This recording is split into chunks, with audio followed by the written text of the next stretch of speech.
So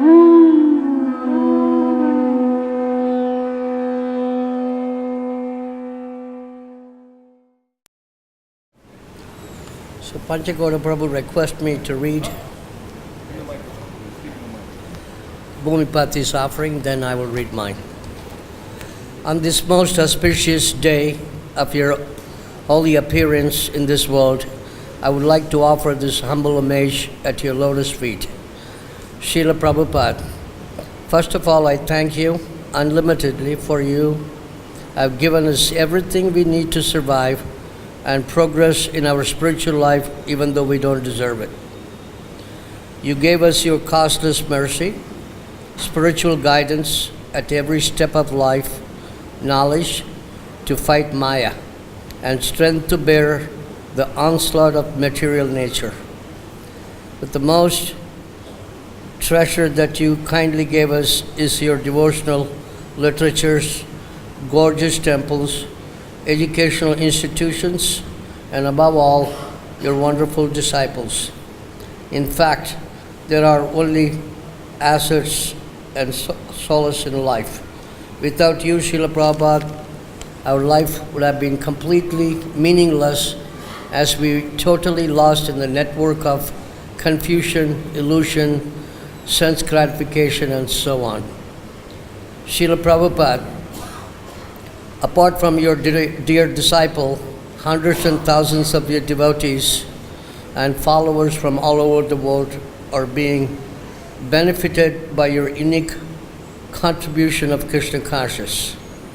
What to speak of the devotees of ISKCON, every thoughtful, fortunate, and sane person will have to admit and appreciate your greatest gift to humanity. All glories to you, all glories to your empowered great Vaishnava and your mission so nicely and wholeheartedly to their best capacity.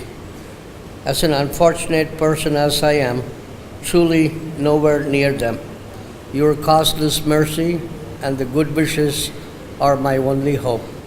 Your tiny servant, Bhumipati Das. Now I read from my small offering to Srila Prabhupada, then say a few words, if I may. Won't be too long. He doesn't have to play sheriff today. Namo Mishnivadaya Krishna Vashtaya Bhutale Srimate Bhakti-Vedanta Swami Namine Namaste Saraswati Devam Gauravani Pracharini Nirvasesha Shunyavadi Pasyatai Sadarani. It has been 40 plus some years I was initiated by your divine grace here in Vrindavan. After all these years, I still not fully understand how fortunate I am to be your disciple. After living in many places, finally came to your home to stay. Thank you very much, Srila Prabhupada, for allowing me to stay here in Vrindavan. Many years ago, when I was managing BBT, you gave me blessing and told me, manage nicely. Because of your blessing and your powerful words, I was able to manage many different projects and big corporations. I was able to tackle many situations, but yet simple advice, instruction you gave us, not able to follow completely.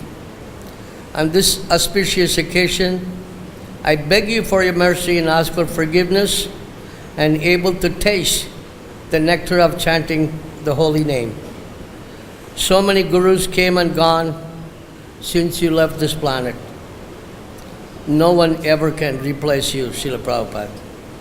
You are empowered by your spiritual master and Chaitanya Mahaprabhu. Due to your great dedication and love for your spiritual master, you were able to preach every town and village. Once you said that this Krishna conscious movement will go on for next 10,000 years. All of us are very fortunate to be part of this movement. On this auspicious day, I pray again and again at your lotus feet for your guidance. I thought this occasion, I must say,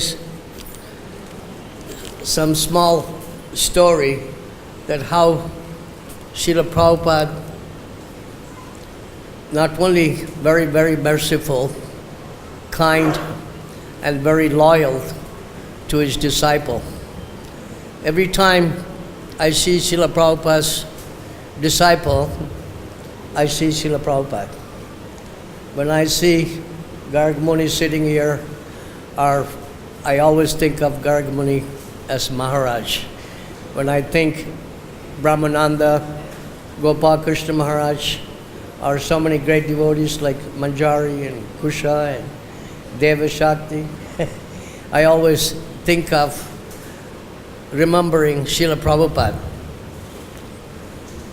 When I was managing BBT many, many years ago, Garg Muni was in charge of library party at that time. So he came one morning and asked me to give some books for his traveling party. So I told him, I'm sorry, I cannot give you now. You have to wait until the go-down is open, because it's not open and I cannot give you the book. Those days, mostly it's a one-man show. Manager means you manage packing books, shipping, you do everything. And he was very upset. So without his telling me, he went to the go-down, he broke the go-down and took all the books he needs. So I was kind of very upset. I was very upset that he did that. Then after, I don't remember how long, Srila Prabhupada came. He checked my account books. Those days, no computer. So we had to write everything, journal, cashier, ledger, everything. I was an accountant, so I was able to do all those stuff. And then I told him what Garg Muni did. Then that time he told me that give whatever he wants. He's distributing my books. So it took me many, many years for me to understand that Prabhupada was above morality. He was more into spiritual than morality. So after all these years, I am always remembered at the end of the day, we should always think what Prabhupada would do, which is more important than simple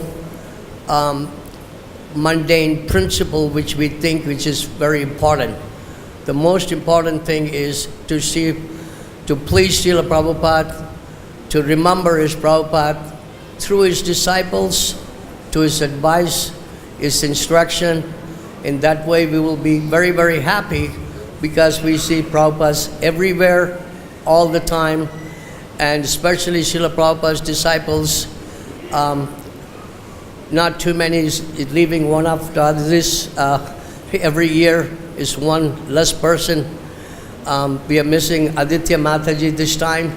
She went back to home, back to Godhead, to be with Srila Prabhupada. So over few disciples we have, it's nice to take advantage and take their association and remember Srila Prabhupada that way. Hare Krishna.